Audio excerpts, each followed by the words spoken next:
اس کے بعد قسطنطنیہ کے محل کا منظر دکھایا جاتا ہے، جہاں کینٹاکوس اندرونیکوس سے کہتا ہے، ہمیں کچھ بھی کر کے عثمان کو روکنا ہوگا۔ عثمان ہمارے لیے وبال جان بنتا جا رہا ہے، اور وہ دن دور نہیں کہ عثمان ہم سب پر حاوی ہو جائے گا۔ اندرونیکوس کہتا ہے کہ فی الحال میں کچھ نہیں کر سکتا، اور اس بات کو اپنے ذہن میں رکھنا۔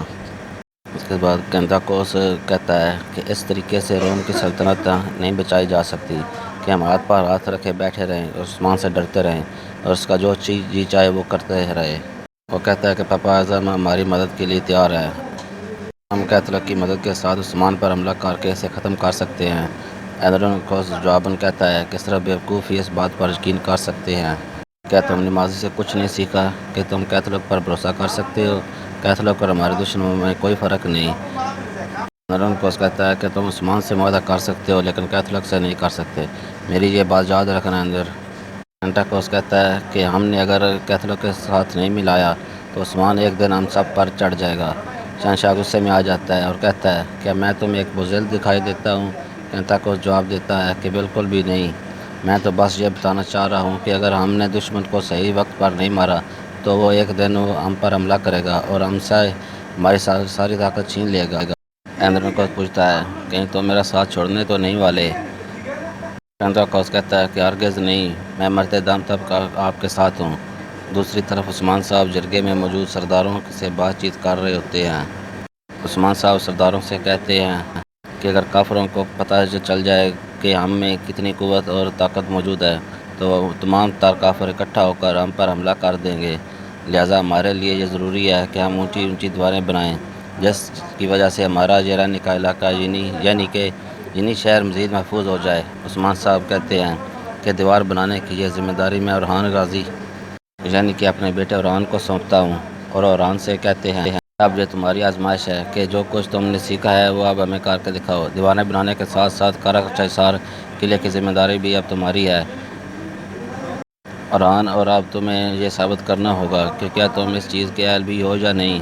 اور پھر وہ علاؤالدین سے کہتے ہیں کہ تم ابھی اپنی پڑھائی کا سلسلہ جاری رکھو۔ علاؤالدین تھوڑے سے مایوس نظر آتے ہیں اور پھر وہ تیمور سے مخاطب ہو کر ان کو ان کی ذمہ داریاں بتاتے ہیں۔ اس کے بعد عثمان صاحب تمام تر جرگے سے مخاطب ہو کر کہتے ہیں کہ اب ہماری ذمہ داری بنتی ہے کہ یعنی شہر کو بہت بڑا کاروباری مرکز بنایا جائے، اتنا بڑا کاروباری مرکز کہ یہاں پر سمندری سامان بھی لایا جا سکے، اور یہ ذمہ داری کسی ایک شخص پر عائد نہیں ہوتی کہ وہ یعنی شہر کی ترقی کے لیے بڑھ چڑھ کر حصہ لیں۔ بندرے جواب دیتے ہیں کہ ترک لوگ تو پہلے ہی تجارت کرنے کے لیے تیار ہیں۔ پھر وہ اپنے دو سپاہیوں کو اشارہ کرتے ہیں، وہ ایک سونے سے بھرا بکسا لے کر آتے ہیں، عثمان کے سامنے رکھ دیتے ہیں۔ عثمان صاحب کو بندرے کی یہ حرکت مناسب نہیں لگتی، وہ بندرے سے کہتے ہیں کہ یہ سرداروں کا جرگہ ہے، سونے کی نمائش کرنے کا جرگہ نہیں ہے، اور بہتر ہوگا کہ تم یہ سونا غریبوں میں بانٹ دو۔ اس کے بعد بندرے جواب دیتے ہیں کہ اللہ کے فضل اور آپ کی یہ سرداری کی وجہ سے ہمارے علاقے میں کوئی بھی ایسا غریب موجود نہیں جس کو اس سونے کی ضرورت ہو۔ عثمان صاحب جواباً کہتے ہیں، پھر اس کو خراجہ کے علاقے میں جا کر تقسیم کر دیا جائے، جیسا کہ اکتم بے نے بتایا ہے کہ وہاں کے لوگوں کی مالی حالات کچھ ٹھیک نہیں ہیں۔ ساتھ ہی ساتھ یہ ذمہ داری عثمان صاحب تیمور کو سونپ دیتے ہیں۔ بندرے یہ جواب کہتے ہیں کہ آپ کا حکم سر آنکھوں پر، اگر آپ کہیں گے تو ہم لڑیں گے، اگر آپ کہیں گے تو ہم یہ سونا بانٹ دیں گے، ہم آپ کے حکم کے پابند ہیں۔ اس کے بعد عثمان صاحب کہتے ہیں کہ مشرق میں منگول اور مغرب میں رومی ہمارے دشمن ہیں، اور وہ دونوں اطراف سے ہم پر حملہ آور ہونا چاہتے ہیں۔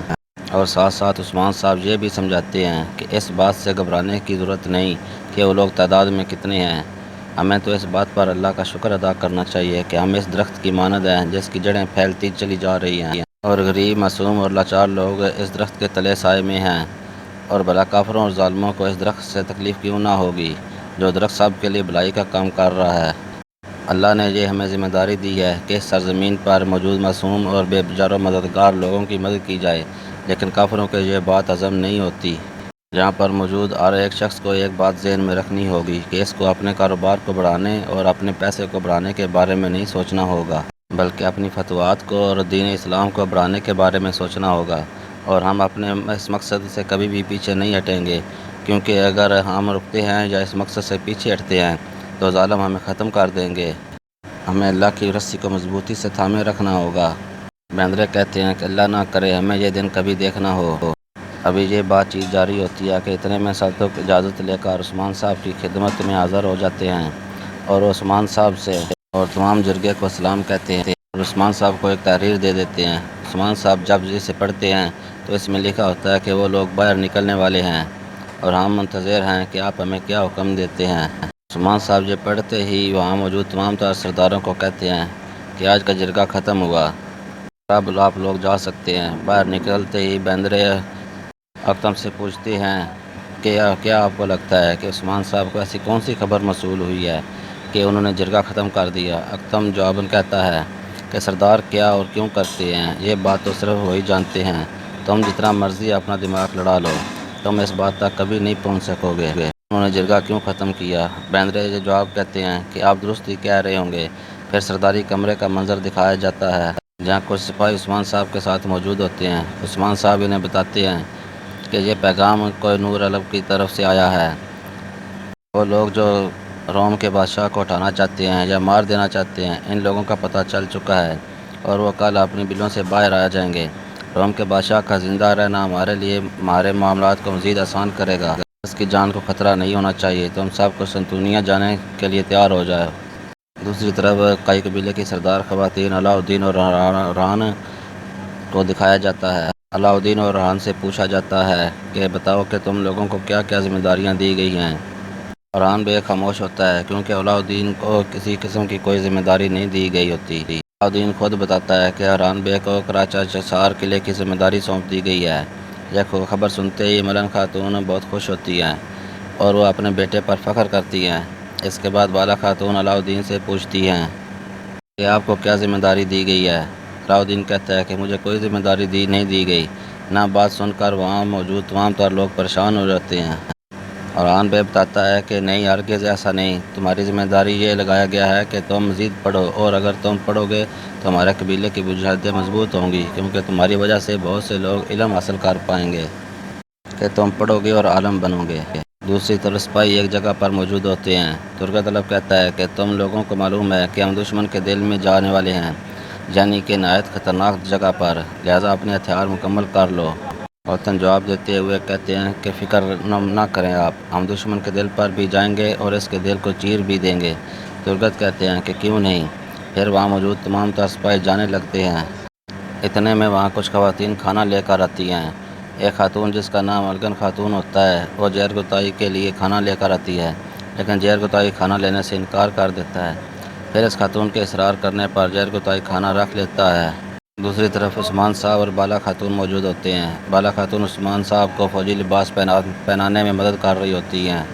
بالا خاتون عثمان صاحب سے کہتی ہیں کہ دیکھیں، اللہ کے فضل سے ہمارے بچے بڑے ہو چکے ہیں اور وہ اب جرگوں میں بیٹھنے لگے ہیں۔ دراصل بالا خاتون علاؤدین کے بارے میں بات کرنا چاہ رہی ہوتی ہیں کہ اس کو بھی کوئی ذمہ داری سونپ دی جاتی تو اچھا ہوتا، لیکن وہ یہ نہیں کہہ پاتی اور عثمان صاحب وہاں سے چلے جاتے ہیں اور بالا دیکھتی رہ جاتی ہے۔